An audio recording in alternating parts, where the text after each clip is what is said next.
शिवाय मञ्चिकानुरक्तचितगजासुरमु नमः शिवाय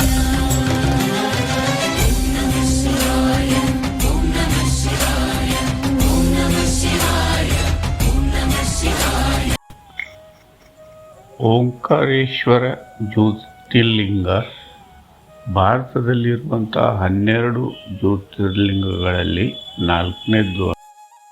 ಇದನ್ನು 18ನೇ ಶತಮಾನದಲ್ಲಿ ದೇವಿ ಅಹಲ್ಯಾಬಾಯಿ ಹೋಲ್ಕರ್ ಇವರು ನಿರ್ಮಿಸಿದರು ಅಂತ ಹೇಳ್ತಾರೆ. ಈ ಒಂದು ಖಾಂಡ್ವಾದಾಗ ಹಾಲ್ಟ್ ಮಾಡಿ ನಾವು ಮರುದಿವಸ ಓಂಕಾರೇಶ್ವರಕ್ಕೆ ಹೊಂಟ್ವಿ. ಓಂಕಾರೇಶ್ವರ ಸುಮಾರು 3 ತಾಸಿನ ದಾರಿ ಖಾಂಡ್ವಾದಿಂದ. ನಡುವೆ ಹಳ್ಳಿ, ಮಧ್ಯಪ್ರದೇಶದ್ದು, ಅಲ್ಲಿಂದ ಸಣ್ಣ ಸಣ್ಣ ಊರು ಇವುಗಳನ್ನು ನೋಡ್ಕೊತ ಹೋಗೋದು ಒಂಥರ ನಮಗೆ ಭಾಳ ಖುಷಿ ಕೊಡ್ತು. ಸಾನವಾಡ ಅಂತ ಒಂದು ಇದ್ದದ್ರಾಗ ದೊಡ್ಡ ಪಟ್ಟಣ ಪ್ರದೇಶ ಅದು. ಅಲ್ಲಿ ಒಂದು ಸ್ವಲ್ಪ ನಿಂತಿದ್ವಿ, ಅಲ್ಲಿ ಒಂದು ಚಹಾ ಕುಡಿದ್ವಿ ಮತ್ತು ಅವಲಕ್ಕಿ ಸೇವು ಮಧ್ಯಪ್ರದೇಶ್ ಸ್ಪೆಷಲ್ ಅದನ್ನು ತಿಂದ್ವಿ. ಅಲ್ಲಿಂದ ಮತ್ತೆ ನಾವು ಓಂಕಾರೇಶ್ವರ ಮುಟ್ಟಿದಾಗ ಸುಮಾರು 11 ಗಂಟೆ ಆಗಿತ್ತು. ಓಂಕಾರೇಶ್ವರ ಬಸ್ ಸ್ಟ್ಯಾಂಡಿಂದ ದೇವಸ್ಥಾನ ಸಾಧಾರಣ 2 ಕಿಲೋಮೀಟ್ರ್ ದೂರ ಐತಿ. ಈ 2 ಕಿಲೋಮೀಟ್ರಕ್ಕೆ ಭಾಳ ಆಟೋಗಳು ಅಡ್ಡಾಡ್ತಾವೆ. ಒಂದು ಆಟೋ ತಗೊಂಡು ನಾವು ಓಂಕಾರೇಶ್ವರದ ಗೇಟ್ ಮಠ ಹೋದ್ವಿ. ಓಂಕಾರೇಶ್ವರ ಶಿವಪುರಿಯ ಒಂದು ನಡುಗಡ್ಡೆ ಒಳಗೆ ಐತಿ ಆ ದೇವಸ್ಥಾನ. ಅದಕ್ಕೆ ಹೋಗ್ಲಿಕ್ಕೆ 2 ದಾರಿ ಅದಾವೆ. ಒಂದು ಬ್ರಿಡ್ಜ್ ಕಟ್ಟ್ಯಾರ, ಬ್ರಿಡ್ಜ್ ಮೇಲೆ ನಡ್ಕೊತ ಹೋಗ್ಬೇಕು. ಇಲ್ಲಾಂದರೆ ಕೆಳಗೆ ನದಿ ಒಳಗೆ ಬೋಟ್ಗಳ ಮುಖಾಂತರ ಹೋಗ್ಬೇಕಾಗ್ತತಿ. ನಾವು ಫಸ್ಟ್ ಟೈಮು ನಡ್ಕೊತನ ನಾವು ಹೋದ್ವಿ. ಈ ನರ್ಮದಾನಿಂದ ಈ ದೇವಸ್ಥಾನದ ಕಾಂಪ್ಲೆಕ್ಸ್ ಹೋಗ್ಬೇಕಾದ್ರೆ ಸುಮಾರು ಅಂಗಡಿಗಳು ಕಾಣ್ತಾ ಹೋದ್ವಿ. ಅಲ್ಲಿಂದ ನಾವು ದೇವಸ್ಥಾನ ಸಾಧಾರಣ ಒಂದು 12ನೇ ಮಜಲಿನ ಮೇಲೆ ಐತಿ ಅಂತ ಹೇಳಿಕ್ಕೆ ಅಡ್ಡಿಲ್ಲ. 12th floor almost. ಅಲ್ಲಿ ಹೋಗ್ಬೇಕಾದ್ರೆ ಒಂಥರ ರ್ಯಾಂಪ್ ಟೈಪ್ ಸ್ಟೆಪ್ಸ್ ಮಾಡ್ಯಾರ. ನಮಗೆ ಲಕಿಲಿ ಭಾಳ ರಶ್ ಇರಲಿಲ್ಲ ಅವತ್ತು. ಆ ರ್ಯಾಂಪ್ ಹತ್ಕೊಂತ ನಾವು ಈ ಕಡೆ ನರ್ಮದಾ ನದಿ ನೋಡ್ಕೊತ ಹತ್ತಿದ್ವಿ. ಭಾಳ ಚಂದ ದೃಶ್ಯ ಅಲ್ಲೇ, ಯಾಕಂದರೆ ಕೆಳಗೆಲ್ಲ ಬೋಟ್ಗಳು ಅಡ್ಡಾಡ್ತಿರ್ತಾವೆ. ಆಮೇಲೆ 2 ಕಡೆ ನದಿ ಭಾಳ ಅದ್ಭುತವಾಗಿ ಕಾಣ್ತಿರ್ತೈತಿ. ನಾವು ಓಂಕಾರೇಶ್ವರ ದೇವಸ್ಥಾನದ ಒಂದು ದರ್ಶನ ತಗೊಂಡ್ವಿ. ಸುಮಾರು ರಶ್ ಇತ್ತು. ಆ ರಶ್ ಒಳಗಾದರೂ ಕೂಡ ನಮಗೊಂದು ಅರ್ಧ ಗಂಟೆ ಒಳಗೆ ದರ್ಶನ ತಗೊಂಡು ಕೆಳಗಿಳಿದು ಬಂದ್ವಿ ನಾವು. ಅಲ್ಲಿಂದ ನಾವು ಆ ಕಡೆ ದಾಟಿ ಮಾಮಲೇಶ್ವರ ಅಂಥೇಳಿ ಇನ್ನೊಂದು ದೇವಸ್ಥಾನ ಇದೆ. ಆ ದೇವಸ್ಥಾನಕ್ಕೆ ಹೋಗ್ಬೇಕಂತ ಹೇಳಿ ಬೋಟ್ ಹತ್ತಿದ್ವಿ. ಇಲ್ಲಿ ಈ ಬೋಟ್ಗಳಿಗೆ ಆ ನದಿ ದಾಟಲಿಕ್ಕೆ ಸಾಧಾರಣ 50 ರೂಪಾಯಿ ಒಬ್ಬರಿಗೆ ಚಾರ್ಜ್ ಮಾಡ್ತಾರೆ. ಅದ್ರಾಗ ನೀವು ಸೇಫ್ಟಿ ಜಾಕೆಟ್ ಹಾಕ್ಕೊಂಡೆಲ್ಲ ಕುಂಡ್ರಬೇಕಾಗ್ತೈತೆ ಅದರೊಳಗೆ, ಬೋಟ್ನೊಳಗೆ.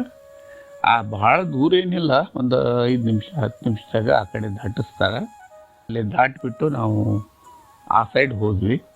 ಇದೆ ಅಲ್ಲಿ ಕೂಡ ಸ್ವಲ್ಪ ಹತ್ತಬೇಕು. ಅಲ್ಲೆಲ್ಲ ಅಂಗಡಿಗಳು, ಚಾದ ಅಂಗಡಿಗಳು, ಕಾರ್ಯಕ್ರಮಗಳನ್ನು ಮಾಡ್ತಿರ್ತಾರೆ. ಅಲ್ಲಿ ಹೋಮ, ಧಾರ್ಮಿಕ ಕಾರ್ಯಕ್ರಮಗಳು ಭಾಳ ನಡೆದಿರ್ತಾವಲ್ಲೇ.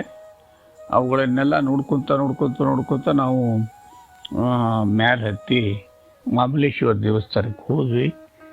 ದೇವಸ್ಥಾನ ಸುಮಾರು ರಶ್ ಇತ್ತಲ್ಲೇ. 2 ತಾಸು 3 ತಾಸು ಟೈಮ್ ತೊಗೊತೈತಿ ಅಂತ ಹೇಳಿದ್ರು ದರ್ಶನಕ್ಕೆ. ಹೀಗಾಗಿ ಒಂದು ತಾತ್ಕಾಲ ಟಿಕೆಟ್ ತೊಗೊಂಡಿವಿ ನಾವು 300 ರೂಪಾಯಿ ಕೊಟ್ಟು. ಆ ಗುಡಿಯ ಒಂದು ಪ್ರಾಂಗಣದೊಳಗೆ ಸುಮಾರು ಟೈಮ್ ಕಳೆದ್ವಿ. ಅದ್ಭುತವಾಗಿ ಆ ಗುಡಿಯನ್ನು ಕೆತ್ತಿದ್ದಾರೆ. ನಾವು ಸುಮಾರು 1 ತಾಸು ಆ ದೇವಸ್ಥಾನದಲ್ಲಿ ಕಳೆದು